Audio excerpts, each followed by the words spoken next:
Welcome to Coffee Chats with the Cooney Center. I'm Senior Director of Research, Medha, Tare, and I'm here today with Amanda Lenhart, our Senior Fellow. We're talking about our new report, The Family Tech Cycle, which Amanda authored.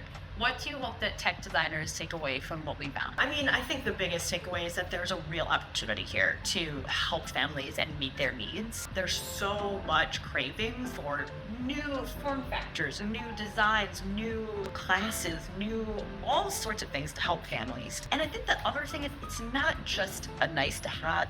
This is actually going to build loyalty and happiness with families. They're going to seek out your product. And recommendations to other families. Exactly. They're going to recommend it to other families. Yeah. So this is actually a real business differentiator and a place to really make your product and make your company shine. So in a perfect world, what are a few things that tech products can actually do better to help support kids and families through this transition? The first one that comes to mind is default settings. Like, let's just put in better defaults. Let's make it so that parents themselves don't have to fiddle with everything from the very beginning, that there's at least a floor that helps keep kids basically safe.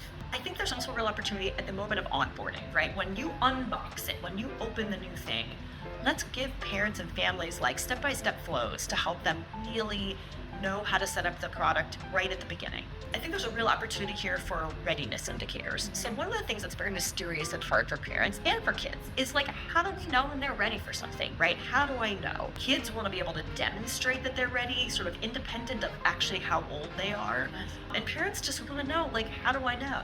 So the ways in which you can help families, give them ways to measure things like maturity, like self-care, like ability to detach from a game or something engaging. I think all of those things could go into creating a readiness indicator. Thank you, Amanda, for coming on Coffee Chats with the Cooney Center, and thank you all for listening in.